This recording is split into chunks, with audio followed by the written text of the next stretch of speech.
Salam sejahtera untuk kita semua. Om Swastiastu, salam kebajikan. Seperti yang kita sampaikan beberapa hari yang lalu bahwa pada hari ini kita akan menyampaikan hasil lolos seleksi tertulis yang kita lakukan tanggal 30 kemarin di Grand Kemang, yang sudah juga kita sampaikan sebagai bentuk transparansi pansel kepada masyarakat, tentu dalam hal ini lewat media. Kita sudah selesai merapatkan, baru saja selesai, jadi artinya baru saja kita putuskan, jadi bukan hasil tadi malam. Mudah-mudahan ini memang mengendap dan tidak bocor kemana-mana karena baru saja kita selesaikan dan akan kita sampaikan. Sebelum nanti saya menyampaikan secara lebih teknis, saya akan menyampaikan di sini telah hadir Bapak Ketua Pansel, Prof. Kiki, Bapak Wakil, Bapak Irwasum, Bapak Bekto. Bapak Bekto dulu pernah Ketua Kompolnas, Bapak Deputi dari Menko Polhukam, Bapak Carlo Tewu, beberapa kali Kapolda gitu ya. Kemudian Bapak Nurkolis, sudah tahu semua kan, itu pasti. Terus kemudian Mas Alvito, itu pasti kenal ya kan. Dan kami didampingi oleh sebagai pendukung biasa dalam pansel, selalu ada pendukung dari pemerintah, dalam hal ini Kepala Sekretariat dan Sekretariat Kompolnas. Untuk mempercepat waktu, saya persilahkan kepada Bapak Ketua. Sebelumnya saya terima kasih sekali bahwa undangan kami sudah direspon sebagai bentuk pertanggungjawaban kepada pemerintah bahwa setiap langkah dan tahapan pansel kita sampaikan kepada masyarakat. Saya persilahkan Bapak Ketua, Prof. Kiki. Terima kasih Bu Sekretaris. Assalamualaikum warahmatullahi wabarakatuh. Tes tertulis ini dimulai dilaksanakan pada tanggal 30 kemarin selama 3 jam dari saat menulis, dihitung dari saat menulis. Nah, sebelumnya persiapan kami memutuskan bahwa soal topik yang akan ditulis itu tidak disiapkan. Jadi dirumuskan pada hari kita mau tes. 1 jam sebelumnya kami berkumpul merumuskan judulnya apa, poin-poinnya apa. Jadi tidak mungkin bocor karena kami rame-rame, ini kolektif kolegial, sehingga tidak ada satu orang yang bawa tulisan yang lain nurut, nggak ada. Dirumuskan bareng-bareng untuk menghindari kebocoran. Itu satu. Lalu yang kedua, tes dilakukan dengan instrumen-instrumen yang minimum untuk cheating, untuk plagiat atau kebocoran gitu. Mengapa? Misalnya tidak boleh bawa handphone, satu. Lalu bawa tulisan tidak boleh. Gitu. Jadi laptop kami disediakan oleh panitia dalam keadaan kosong yang nyalain kita gitu. Lalu masih diawasi oleh sekitar 20 pengawas untuk mengawasi 101 orang. Nah, itu untuk meminimalisir kebocoran-kebocoran. Setelah selesai, 30 menit selesai, dikumpulkan, kami mabok sampai Pak Bekto sakit. Gitu. Kenapa? 101 makalah itu harus kami selesaikan dalam 1 kali 24 jam. Sehingga kita konsinyir tidur supaya seobjektif mungkin dengan blind review. Apa itu blind review? Namanya ditutup, namanya tidak ada. Jadi yang menilai itu tidak tahu siapa yang dinilai, dan yang dinilai tidak tahu siapa yang menilai. Ini Bung Alvito banyak temannya sebagai wartawan gitu ya. Nah, kalau enggak telepon-telepon. Teman saya banyak, murid saya banyak. Saya 40 tahun mengajar, jadi pasti banyak yang bekas murid saya. Ya, menghindari nitip nama terus kita bantu atau nggak suka karena satu dan lain hal sehingga merugikan si calon. Jadi ini blind review, penilaian secara buta yang tidak kita kenal, lalu hasilnya semua dikumpulkan, ada beberapa yang terpaksa dicoret karena terbukti cheating ya, terbukti cheating kayak gitu ya, terpaksa kita coret. Lalu sisanya itu kita periksa, tadi malam baru selesai semua, sisanya tinggal 50. Masing-masing diperiksa oleh 9 orang. Jadi ada satu penilai itu memeriksa 100 naskah. Yang kalau ditulis dalam 3 jam kelasnya wartawan yang bisa nulis cepat, wartawan yang benar nih, bukan wartawan odong-odong, itu bisa 15 halaman, artinya 1.500 halaman kita baca dan kita nilai, kita kasih catatan-catatan secara tertutup namanya, ya. Lalu hasilnya. Hasil itu kemudian di ranking, diberi peringkat, ya. Ini yang keluar hari ini yang kita akan umumkan hari ini. Nah, setelah oh ya, lupa saya. Jadi daftar pesertanya itu 107, yang 6 tidak hadir. Nggak tahu karena alasannya apa gitu, tapi tidak memberitahu, tidak hadir, ya jadi gugur. Tinggal 101. 101, lalu itu yang kita nilai. Kalau masing-masing menulis 15 halaman, sekitar 1.500 sampai 1.200 sampai 1.700 halaman dari masing-masing kami. Oleh karena itu yang paling sepuh ya sakit kemarin gitu. Jangan senyum-senyum, Pak. Yang paling sepuh sakit ya.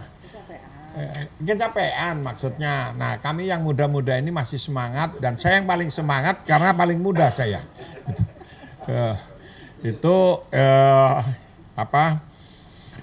Sementara ini catatan saya itu mungkin kawan-kawan lain ada yang karena ini kolektif kolegial ya. Jadi tanggung jawab puncak itu ada di ketua, saya sebagai speaker. Tapi saya bukan chairman, saya bukan ketua, sebetulnya juru bicara. Seperti parlemen itu, ketuanya itu speaker, statusnya itu juru bicara. Ya, silakan kalau ada. Ya, ini Bu Sekretaris, silakan. Terima kasih Bapak. Izin Bapak Ketua Pansel dan Wakil serta anggota Pansel. Saya menyampaikan rilis pada hari ini, Panitia Seleksi Calon Anggota Komisi Kepolisian Nasional periode 2024-2028 tentang hasil pelaksanaan seleksi tes tertulis peserta anggota calon Kompolnas. Panitia seleksi telah mengumumkan sebanyak 107 peserta calon anggota Kompolnas pada tanggal 23 Juli melalui media, dan kemudian nama-nama peserta yang berhak melaksanakan tahap seleksi pun sudah kita sampaikan. Selanjutnya seleksi diadakan dengan tidak hadir 6 orang sesuai dengan pernyataan kita sebelumnya bahwa yang tidak hadir dinyatakan gugur. Yang ingin saya sampaikan di sini adalah satu, pada tanggal 31 Juli untuk menentukan tes seleksi anggota panitia Kompolnas periode 2024-2028 dengan rincian sebagai berikut. A. Peserta yang dinyatakan lolos seleksi tertulis dari 107 berjumlah 50 orang nama terlampir, terdiri dari laki-laki 39 orang dan perempuan 11 orang. Peserta yang lolos dari beragam profesi sebagai latar belakangnya yaitu advokat, dosen, jurnalis, wira swasta, PNS atau ASN, purnawirawan TNI dan Polri. Peserta yang lolos tes seleksi tertulis diwajibkan mengikuti seleksi tes kesehatan yang akan dilaksanakan pada Senin dan Selasa tanggal 5 dan 6 Agustus 2024 pukul 6 pagi sampai dengan selesai, dan 6 pagi sudah ada di Klinik Tribrata Jalan Wijaya 9 nomor 3 Jakarta Selatan. Sebagai informasi kepada para peserta, rincian komponen tes kesehatan yang akan diujikan adalah: 1. Tes kesehatan fisik. Fisik pria dan wanita, terdiri dari pemeriksaan kulit dan kelamin, bedah, penyakit dalam, paru, saraf, dan obskin bagi peserta wanita. Ini sebetulnya sudah on standard, minimum standard rules. B. Telinga, hidung, tenggorokan, THT, tensi, nadi, TB, BB, dan komposisi tubuh, visus mata dan buta warna, gigi dan mulut. Peserta pemeriksaan laboratorium: darah lengkap, urin lengkap, fungsi hati, fungsi ginjal, asam urat, kolesterol total, trigliserida, lemak lengkap, gula darah, tes narkoba. D. Toraks, radiologi. Tes selanjutnya adalah tes kejiwaan, pemeriksaan kesehatan jiwa, MMPI-2, dengan aplikasi disediakan, wawancara. Selanjutnya peserta tes mengikuti ketentuan-ketentuan sebagai berikut. Lulus tes tertulis, wajib berpuasa 10 jam sebelum pelaksanaan tes kesehatan. Peserta wajib melakukan registrasi dengan menunjukkan tanda peserta kesehatan pada 6 sampai dengan jam 7 WIB. 4. Selama pelaksanaan tes kesehatan, peserta berpakaian olahraga. Peserta yang tidak hadir dianggap gugur. Proses tahapan seleksi ini tidak dikenakan biaya dan pungutan dalam bentuk apapun. Bagi peserta yang melanggar tata tertib, dicatat dalam berita acara dan akan menjadi bagian dari penilaian kelolosan dari pansel. Seluruh biaya akomodasi, transport, kelengkapan administrasi, dan biaya pribadi yang dikeluarkan oleh peserta seleksi selama mengikuti proses seleksi ditanggung sendiri. Setiap perkembangan informasi seleksi ini akan disampaikan melalui laman www.kompolnas.go.id dan media sosial resmi Kompolnas di @kompolnas_RI. Kelalaian tidak mengikuti perkembangan informasi menjadi tanggung jawab peserta seleksi. Terakhir, keputusan panitia seleksi calon anggota Kompolnas bersifat mutlak dan tidak bisa diganggu-gugat. Ketua panitia seleksi Profesor Hermawan Sulistyo ditandatangani. Selanjutnya, saya akan menyampaikan daftar nama. Daftar nama kami susun secara abjad, bukan secara ranking. 1. Ahmad Jazuli, Purnawirawan TNI, Tangerang. 2. Albertus Wahyu Yurdanto, Kompolnas periode 2020-2024, Depok. Alpi Sahari, dosen, Medan. Andi Safrarini, advokat, Tangerang. Andri Haryanto, jurnalis, Kabupaten Bogor. Antonius Cahyadi, dosen, Tangerang Selatan. Apong Herlina, advokat, Jakarta. AP Hutauruk, advokat, Jakarta. Arif Wicaksono Sudi Utomo, Suditomo, sorry, saya akan koreksi. Suditomo, di sini Sudi Utomo. Purnawirawan Polri, Jakarta. Dede Farhan Aulawi, swasta, Bandung. Denny SB Yuherawan, dosen, Surabaya. Dian Ekawati Ismail, dosen, Gorontalo. Juni Tamrin, dosen, Cimahi. 14. Eko Hadi Sutejo, Purnawirawan Polri, Jakarta. 15. Erlinda, tenaga ahli, Jakarta. 16. Faisal Nurdin Idris, dosen, Depok. 17. Farid Bambang Siswantoro, konsultan, Bantul. 18. Fernando Ersendo Maraden Sitorus, LSM, Jakarta.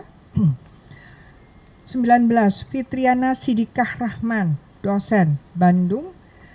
20. Golda Eksa Raja Guguk, jurnalis.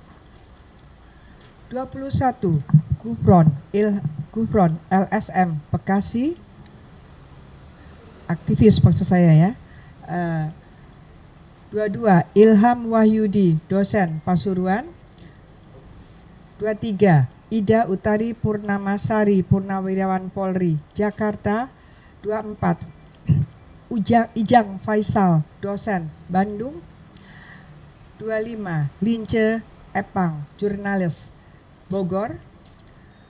26 Martinus Sitompul, Purnawirawan Polri, Bandung. 27 Michael Markus Iskandar Pohan, wira swasta Jakarta. 28 Muhammad Dawam, Kompolnas periode 2020-2024 Jakarta. 29 Muhammad Iksan, Purnawirawan Polri, Bandar Lampung. 30 Muhammad Abdul Roni, wira swasta Jakarta. 31 Muhammad Khairul Anam, konsultan Bogor. 32 Muhammad Raja Alam II, wira swasta Medan. 33 Mustolih, dosen Jakarta. 34 Nasrullah Afandi, wira swasta Jepara. 35 Niko Like, wira swasta Jakarta. 36 Nuhadi Arif Yusran Tumanggor, advokat Bogor. 37 Nur Samran Subandi, Purnawirawan Polri, Bogor. Nur Setia Alam Prawira Negara, advokat Jakarta. 39 Otong Rosadi, PNS Subang. Raden Indah Pangestu Amantasari, dosen Jakarta. Ranti Pancasasti, dosen Serang. 42 Roni Febrianto, aktivis LSM Bekasi. 43 Sulistia Andri Atmoko, Purnawirawan Polri, Tangerang. 44 Sunarsi, advokat Pati. 45 Supardi Hamid, dosen Tangerang. 46 Saifur Rohman Ahmad, jurnalis Bogor. 47 Teguh Hari Prihantono, swasta Bekasi. 48 Triana Ohoi Wutun, dosen Jember. 49 Yudi Hidayat, wira swasta Tangerang. 60 Yusuf, Kompolnas periode 2020-2024 Depok.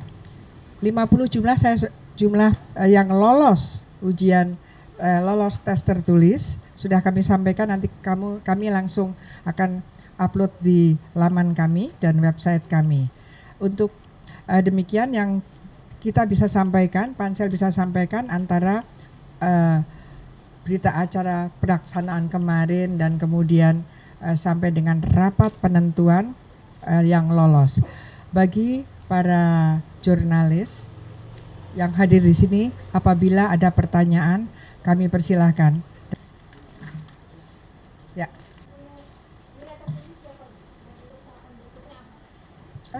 Ya, Jihan dari Tempo, Bu. Tadi yang pertama nih, yang kedua tes kesehatan nanti apa?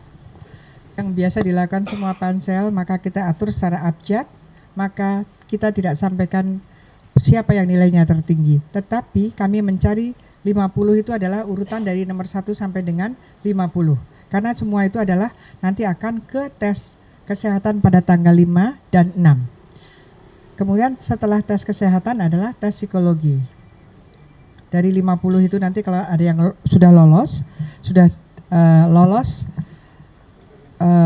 kami perkirakan ya antara 30 atau nanti kita lihat karena tes kesehatan. Itu tahap berikutnya. Yang lain yang mungkin kalau policy nanti akan disampaikan, dijawab oleh ketua. Ada pertanyaan lagi? Pada umumnya semua pansel tidak akan menyampaikan nilai tertingginya. Ya, ada pertanyaan lagi? Membagi antara tokoh masyarakat. Kita masukkan dari masyarakat itu, dari Perpres undang-undangnya disebutkan sebagai tokoh masyarakat. Nanti ke depan kita ganti itu pokoknya masyarakat. Ya, masyarakat kalau terpilih jadi tokoh masyarakat kan gitu. Dan kemudian ada yang namanya pakar kepolisian. Pakar kepolisian tidak harus polisi. Jadi bisa juga dosen yang memahami tentang masalah kepolisian. Jadi komposisinya adalah 28 dari masyarakat, 22 dari pakar kepolisian. Ya, 22 dari pakar kepolisian, bukan semuanya purnawirawan polisi. Jadi ini sudah sesuai dengan harapan kita bahwa tidak mungkin didominasi oleh kepolisian, itu tidak. Ya, kemudian prosentasenya tadi sudah dengarkan kan, nanti dihitung sendiri, oke? Dosennya banyak, ini banyak. Purnawirawannya 7 ya Pak? 7. Ya. Ada pertanyaan lagi selain nanti saya jawab yang Citing, nanti Pak Ketua yang jawab, karena itu polos. Ya, dari? Mau menanyakan dari 50 itu nanti yang terpilih. Kita sesuai dengan standar kesehatan yang menurut ahli kesehatan itu bisa lolos untuk mengikuti tes untuk calon anggota Kompolnas. Ya kita tidak tahu ya, karena tes kesehatan nanti ya kita berharap banyak yang sehat gitu ya. Kemudian enggak bilang sehat. Ada yang lain lagi? Kemudian menjadi 101. Kemudian karena ada yang tidak hadir dan kemudian tadi Pak Ketua menyatakan ada sesuatu. Silakan Pak Kiki. Terima kasih. Untuk tes kesehatan itu potret snapshot, artinya potret saat itu. Jadi tidak bisa dirujuk, diperbandingkan dengan 3 bulan yang lalu, bahkan sebulan yang lalu gitu ya, atau 1 bulan kemudian gitu. Jadi kami mendasarkan nanti pertimbangan tes kesehatan fisik dan kesehatan jiwa, psikotes, tapi lebih pada kesehatan jiwa, kesehatan jiwa. Untuk mendapatkan aspek berikutnya dari kemampuan kognitif yang tertulis. Nah, tentang pertanyaan tadi mungkin teman-teman ada yang jawab, Pak Bekto? Oh ya, jadi yang cheating ya, cheating kami ada aturan tata tertib yang dilanggar gitu. Pak Bekto mungkin lebih hafal, monggo silakan. Saya nggak hafal tata tertibnya, tapi yang dilanggar adalah ya tadi disebutkan oleh ketua, laptop disediakan, ya laptop disediakan. Ya. Yang dilanggar adalah membawa catatan sebelumnya dan waktu mengerjakan membuka catatan itu, ya membuka catatan itu sembunyi-sembunyi, tapi oleh panitia, oleh pengawas yang disebutkan berapa banyak tadi, itu difoto, itu direkam video dan sebagainya, sehingga diputuskan oleh kami bersembilan yang ini tidak layak untuk dinilai, jadi tidak dinilai. Gitu. Itu kesepakatan dari kami bersembilan. Terima kasih. Ada berapa orang? 1 saja. Enggak ada pada umumnya, tapi saya boleh menyampaikan di sini, saya sebagai sekretaris Pansel, kami menyampaikan bahwa pada umumnya adalah lancar. Itu lancar ya, tidak Pansel lain lebih banyak yang krusial. Ini saya beberapa kali di Pansel, alhamdulillah kemarin relatif lancar sekali. Ya. Bukan 6, tapi seperti aturan yang ada di Kementerian PAN maupun Sekretariat Negara itu selalu apabila kita memerlukan sejumlah untuk suatu komisioner, maka kita menyerahkan 2 kali lipat. Maka nanti kita akan menyerahkan kepada Presiden jadi 12. Untuk Presiden memilih 6. Semoga kita bisa menyerahkan 12 dan 12 itu semuanya bagus sehingga tinggal Presiden. Itu hak prerogatif Presiden, tidak ke DPR. 6 itu nanti 6 itu kadang ada pengelompokannya dari Undang-Undang Kepolisian dan Perpres tentang Kompolnas, 3 yang masuk kelompok tokoh masyarakat, 3 yang masuk dari pakar kepolisian. Dengan catatan pakar kepolisian tidak harus purnawirawan Polri.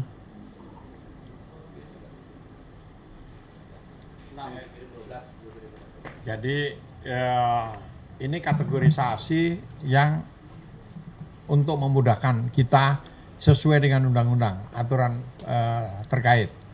Nah, kalau contoh untuk kategori pakar kepolisian, kita tidak melihat hanya dari yang dia tulis.